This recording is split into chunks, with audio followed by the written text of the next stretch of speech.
give you a little review of the slides that I went through already. So ecosystems and how ecosystems work. Remember that when we're talking about an ecosystem, we're talking about the relationship of the biotic and the abiotic in a defined area of space. And when we are talking about the energy that life requires, energy is the bonds that hold together biomolecules. Energy fuels all of our characteristics of life. Energy fuels our ability to survive. Energy fuels evolution. The chemicals, or the atoms, the carbons, hydrogens, nitrogens, oxygens that are here in our molecules, those are what we call the nutrients. So energy is the bonds, nutrients are the atoms. Energy ultimately comes from the sun on Earth. There is always some weird evolutionary organisms that get their energy in another way, like chemiosynthesis, but for the most part, the ultimate source of energy is from the sun.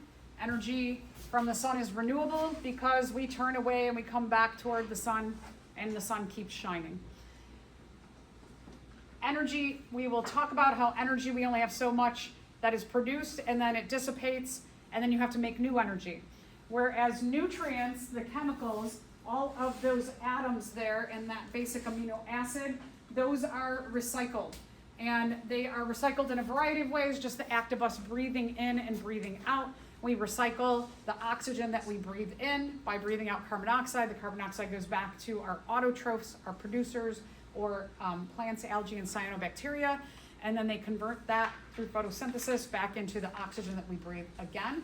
So our oxygen and carbon dioxide are on a cycle like that.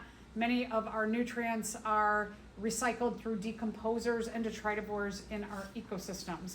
That when things die or they have waste, that the decomposers and the detritivores, they take all of those bonds and they break apart the bonds, taking the energy for themselves, and then they put the nutrients, the atoms, back into the ecosystem, which then are gone, and we'll see they go through things like the trophic levels or the feeding system.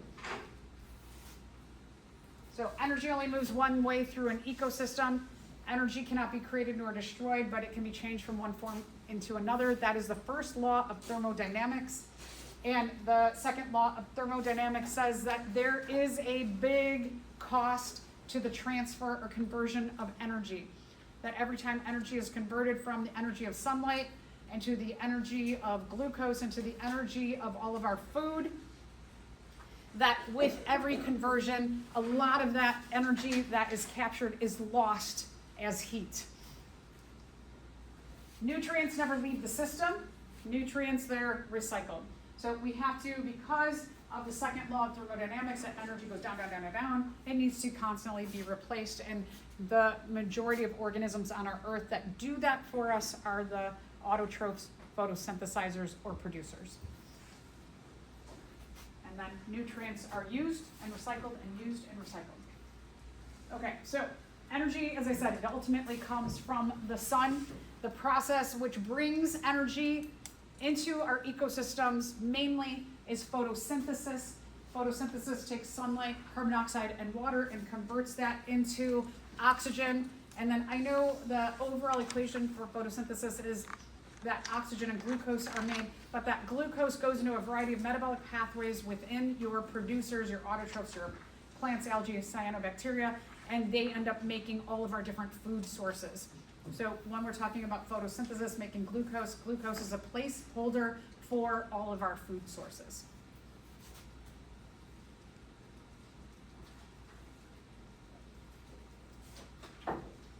Here is a diagram that shows you a few things that are going on. It shows you that solar energy comes in at one place into our producers, autotrophs, or plants, algae, and cyanobacteria. At every conversion of energy, anytime you see the arrows move, you see a loss of energy as heat. You see these heat arrows coming off. Now I want to pay attention between the energy stored in chemical bonds and the nutrients. So first let's look at the energy of our bonds. That energy goes from the producers create the energy, and then that energy gets eaten by animals like a giraffe, for example, and that giraffe might get eaten by something else. Eventually, all of the energy ends up with the decomposers and the detritivores. But do you see a red arrow circle back or cycle back to the producers?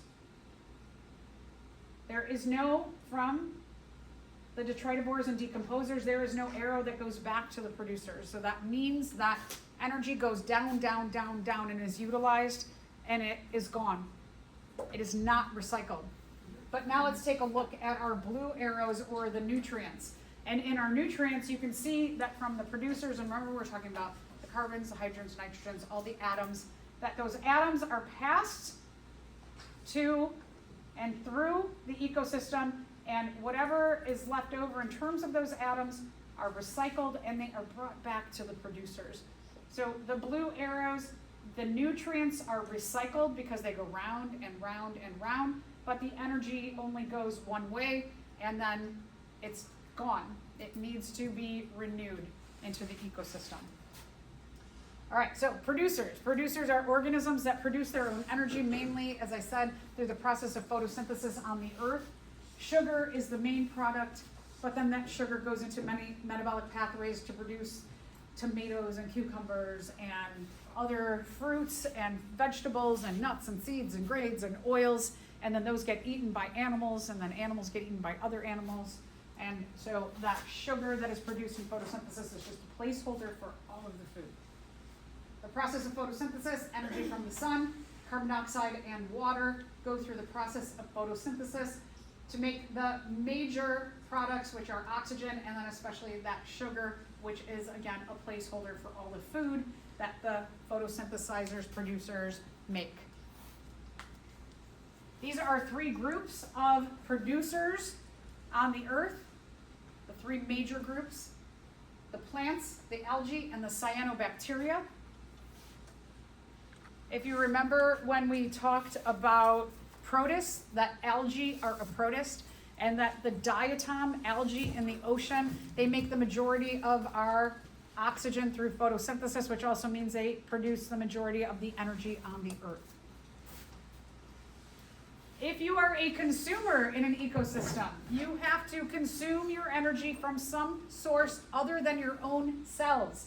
Producers can make their energy in their own cells. We cannot. We are consumers. We have to bring in energy from some other source than our own cells. We cannot undergo photosynthesis. So I like this idea. Consumers consume their energy. Consumers are also called heterotrophs. Hetero means other, troph means feeder. It means they have to get their food from somewhere other than their own cells. The word troph means feeding. We will see troph. We saw autotrophs. Auto means self, troph means feeder. Autotrophs can feed their cells within their own cells.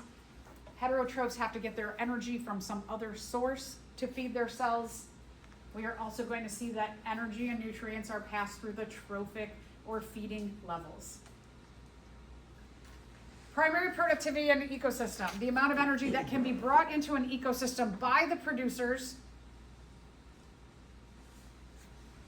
Some areas of the world are more productive as you get closer to the equator, where the earth tilts toward the sun in a greater percentage of time than at the poles of the earth. Your productivity is much higher. They have greater access and time to the sun. Primary productivity consists of, net primary productivity is the amount of energy that is available to the ecosystem after the primary producers take what they need themselves.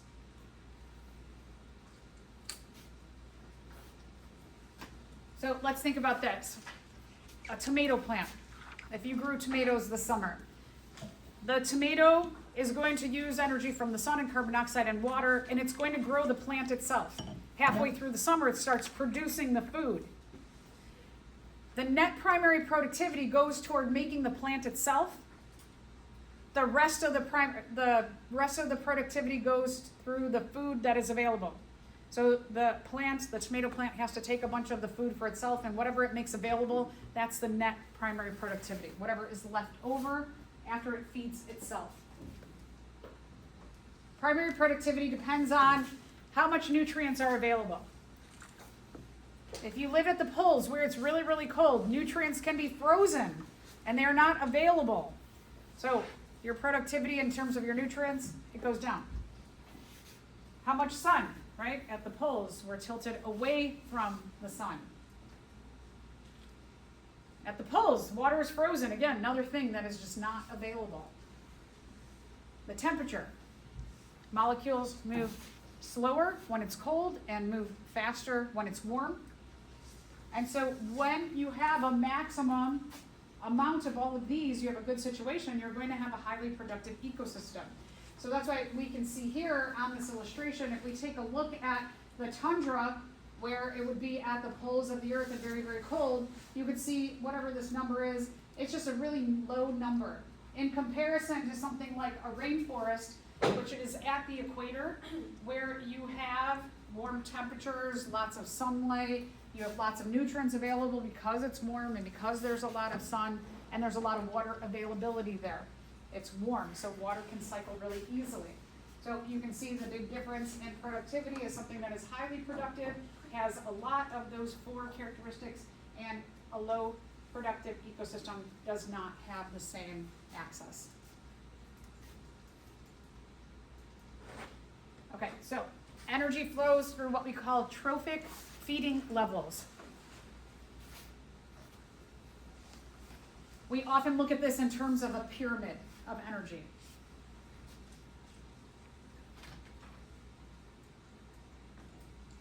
The first trophic level is called the primary, or the first trophic level. The first trophic level is composed of by the primary producers.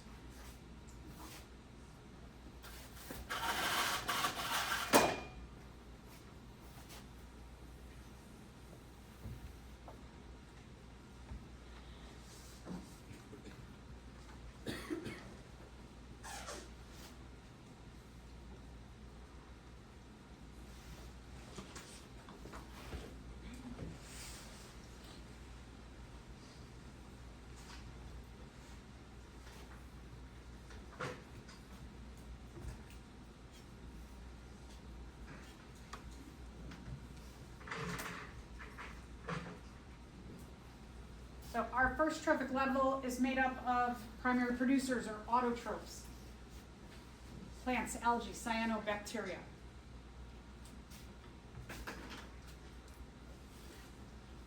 Our second trophic level are made up of primary consumers. These are organisms who eat only primary producers.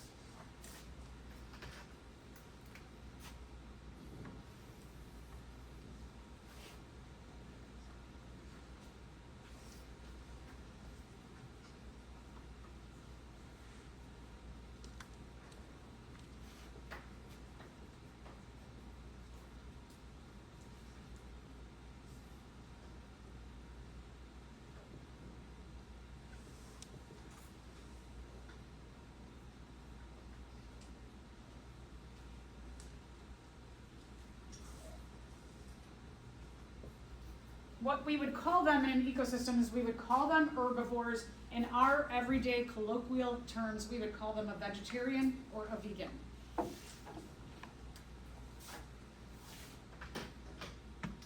So they are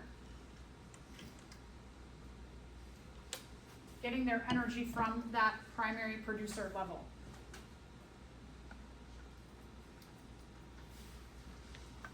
Our third trophic level, these are called the secondary consumers.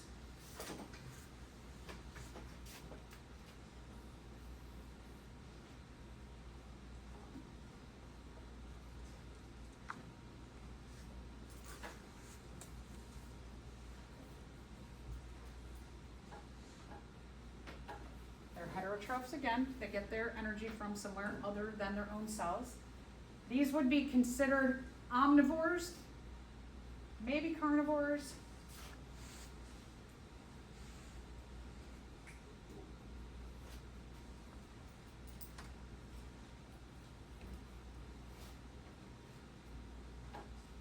When we're talking about the term omnivore, omni means many. They eat many different things.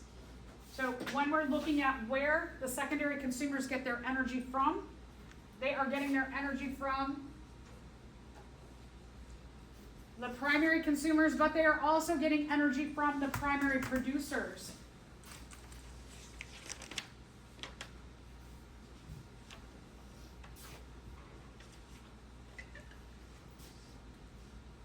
And then if we go to the next level, you have the tertiary consumers.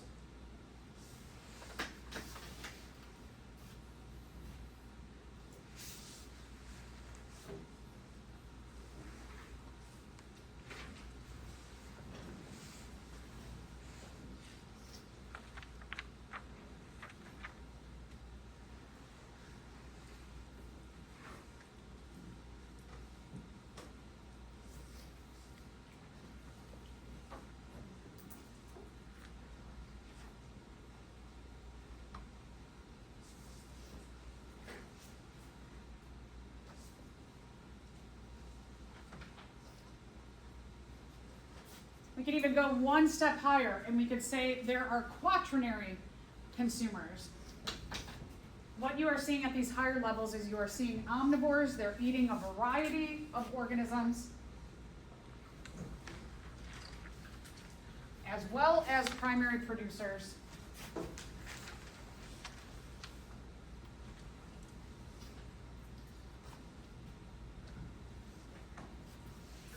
And you can see the energy flowing up from every level toward the top.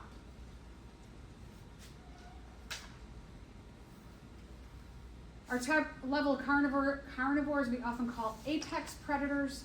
They're the apex or the top of the pyramid.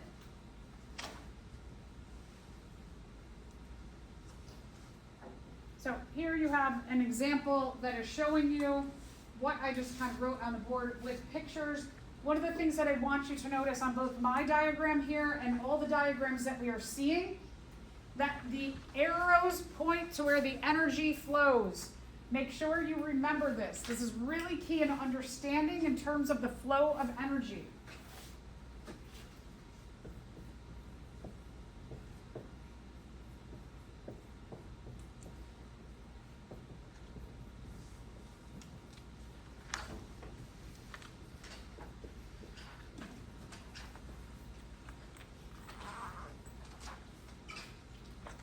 So when we are talking about energy arrows,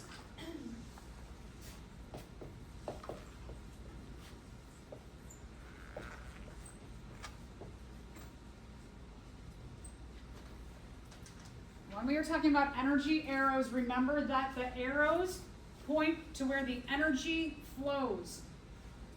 They do not point to this is eating that.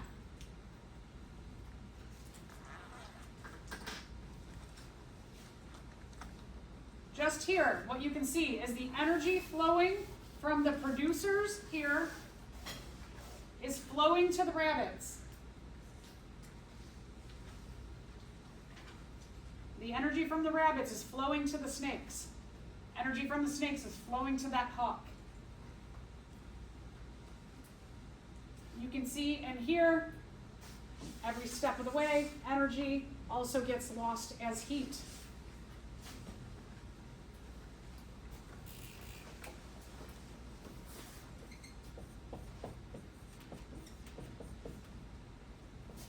So every step of the way, energy gets lost as heat.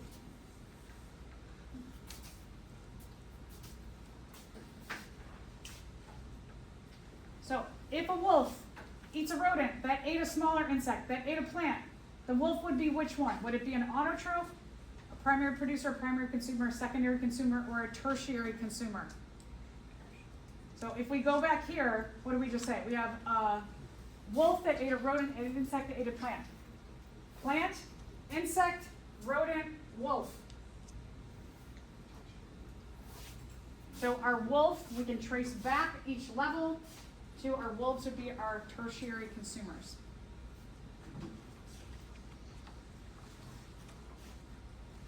Here's another example. Again, showing you the arrows point to where the energy flows. That if we are looking at an ocean ecosystem, our primary producers are phytoplankton. These are those algae in the ocean that are making up the majority of our oxygen in our food on Earth. Energy flows to the zooplankton, this group of secondary level, the secondary level or the primary consumers.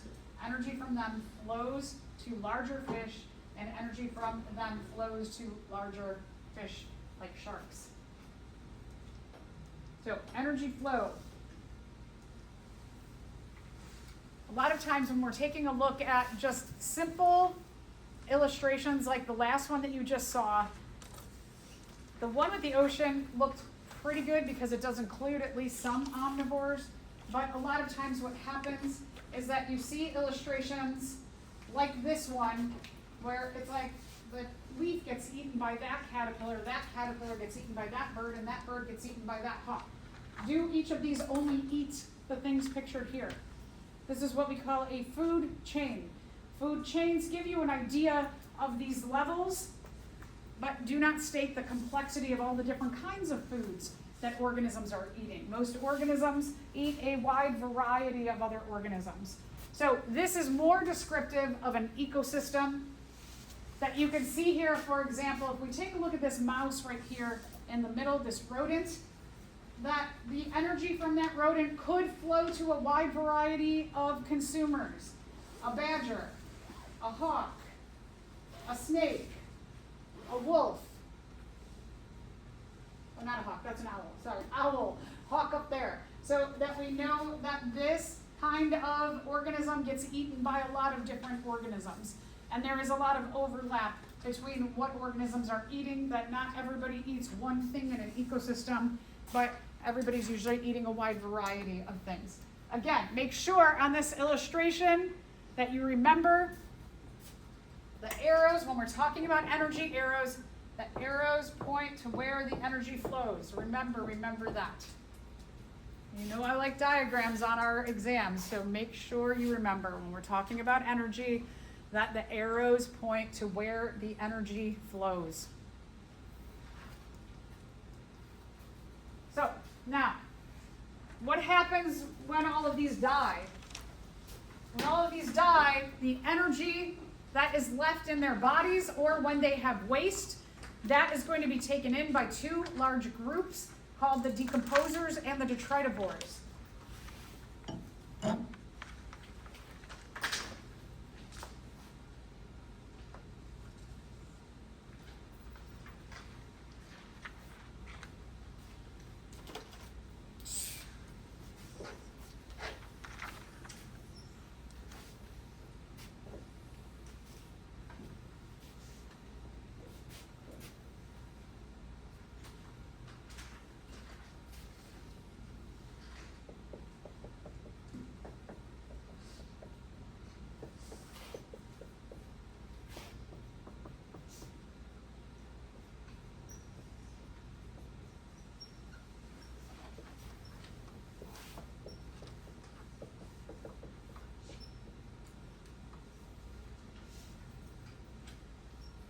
So we have surrounding our trophic pyramid, you've got a whole other layer that are the D&Ds, the detritivores and the decomposers. So that when we're looking at our energy flow,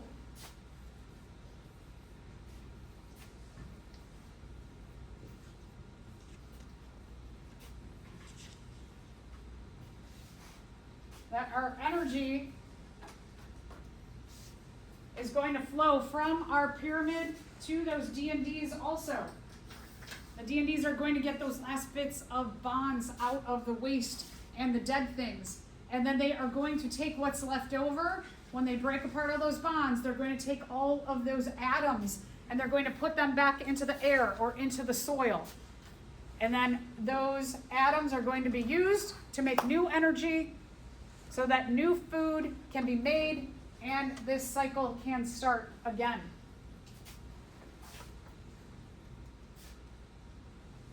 So the D&Ds, their main things that they're eating, they're not typical predators. They're eating dead things and the waste of other things.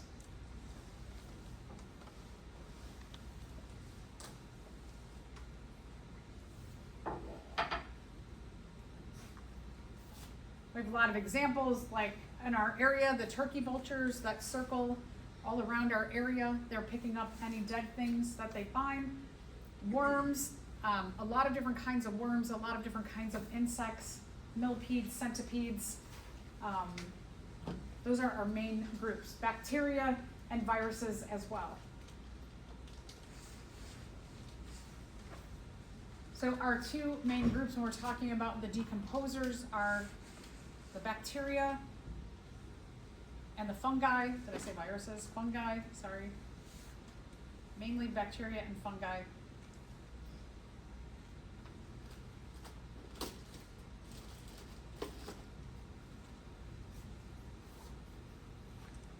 And recycling all of those nutrients back in so new energy sources can be made. Without decomposers and detritivore feeders in an ecosystem, would plants eventually die? Right? There would be no nutrients for them to make new energy sources or even to build themselves up for that primary productivity. Plants would soon develop nutrient deficiencies. Right, I just said nutrients are not going to be recycled. Dead material would accumulate. Nobody's breaking that down. The soil quality would get poor. No nutrients go into the soil. So, correct answer, all of the above. That would be a disaster in an ecosystem. Energy transfer is super inefficient because of that second law of thermodynamics, that after energy is converted, you're going to lose a lot of energy as heat.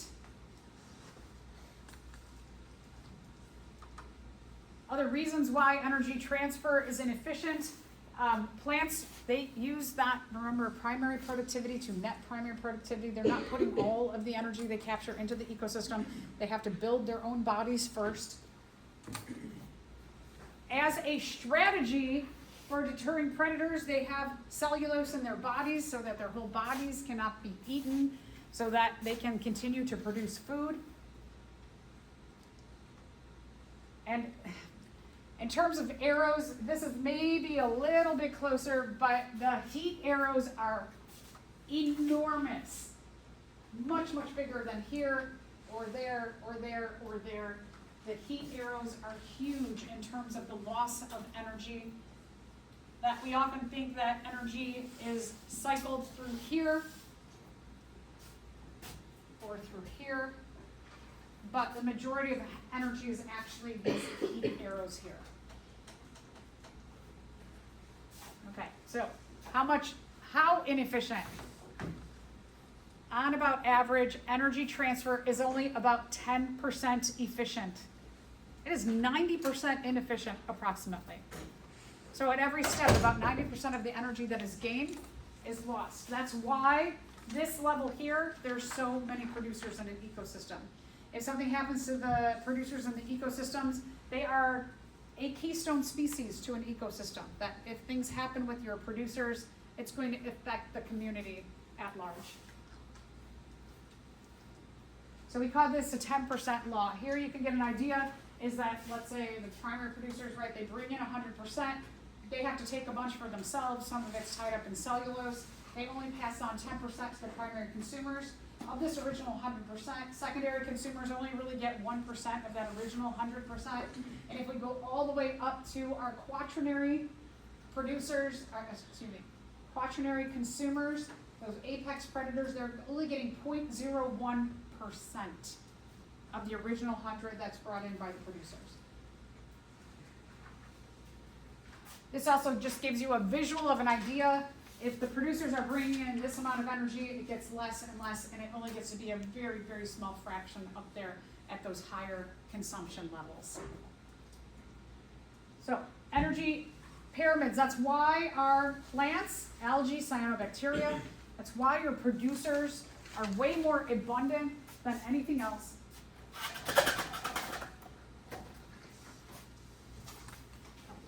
That's why our predators are way, way less. There's not a lot of energy efficiency flowing up to those top levels.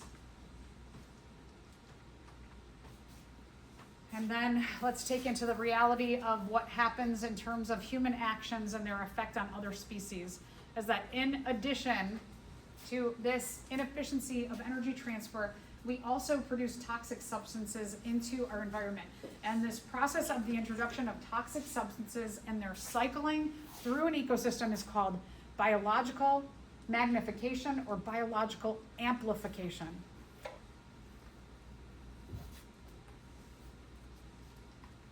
The higher you are in the trophic pyramid, the more toxins you are exposed to through your food system. So even if, let's just say you're a wolf and you live way, way, way in the far reaches of the world, you live like way in the middle of Yellowstone, and you don't have much interaction with humans, but everything that you eat and everything that they ate and everything that they ate, all of the toxins that they've absorbed come into you, even though you may not have a direct connection with those toxins at all. So one of the things about toxic substances is that there are atoms, molecules, compounds that stabilize a toxic substance. We're hearing more about these forever chemicals. That forever chemicals have certain components to them that make them either nearly impossible to break down or completely impossible to break down. So to give stability to these toxins, like plastic, for example, that we want plastics to be stable so they can hold our stuff without our stuff leaking out. A consequence of that stability of plastics in our world is that we are seeing that the plastics don't go away. If something is biodegradable, it can be broken down by a human being. I meant by a human thing. No, by a living thing. Oh my gosh. Something that is biodegradable, there's that B-I-O means living thing, and degrade means broken down. So the term biodegradable means that it can be broken down by a living thing. There are, if you remember when we talked about prokaryotes, that there are some prokaryotes that can do bioremediation. They can take toxic substances and break them down. But most toxic substances, they don't have that partnership with some kind of prokaryote that can break them down. So they end up, these substances end up persisting in our ecosystems, and they end up cycling, just like the carbons and hydrogens and nitrogens and oxygens, the nutrients, just like nutrients cycle through our ecosystems, so do these forever chemicals.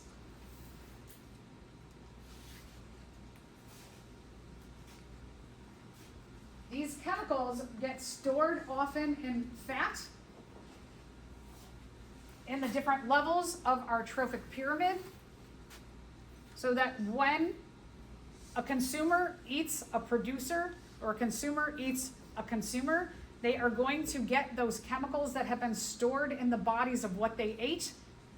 But not only do you get what's stored in the body of what you are directly eating, you get the chemicals that were stored in everything that that thing ate, and that thing ate, and that thing ate. And the amount of chemicals you get magnifies or amplifies the higher you go up, because what you ate a lot of things, and what they ate a lot of things, and you're getting everything in the past history of everything that you have eaten. The higher an organism exists in this trophic pyramid, the more toxins they accumulate.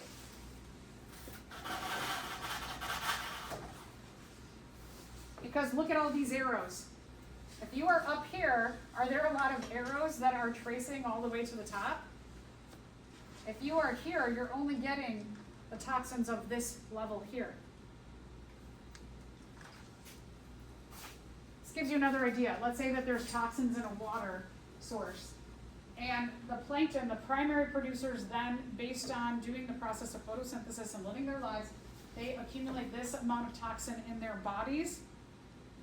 And the primary consumers get this amount of toxins from eating a whole bunch of them. And our grebes, this bird up here, are secondary. We're only looking at a secondary consumer in this illustration. Our secondary consumer is getting all the toxins of everything they eat here, and all the toxins of everything that they ate as well. You can see that the toxin magnification gets much, much, much higher as you go up. This grebes, we are only talking about here. Imagine that you are something that eats that grebes bird. or something that eats something of that grieves bird. That these toxins are going to, by the time we get to a tertiary or quaternary consumer, that is going to be completely colored in. Oh, so one other thing, just something to think about for your own personal health in terms of these forever chemicals and chemicals in our society, that just remember where you are and you exist in one of these pyramids will determine a lot about your health and safety in your consumption of chemicals. So that if you are vegetarian or vegan, you are not going to get as many chemicals as if you are someone who's eating a lot of meat. Here's another case for maybe thinking about consuming a lot more meat. Consuming a lot more at these lower levels, consuming a lot more producers than meat or other animals. More people can be fed with grain than with meat. So let's consider this. Let's say that there's a zombie apocalypse and it happens, and we are the only individuals in this region of the world that survive. And we know that we can use that prairie out there, and for whatever reason we have, let's say, 2 cows that are available to us, and we can use that whole prairie to feed those cows, and those cows could feed us, let's say, for 1 year. That we could grow those cows, we could eat those cows by feeding them with the prairie out there. Now, let's say that right away we're like, hey, you know what would be smarter is longevity of food.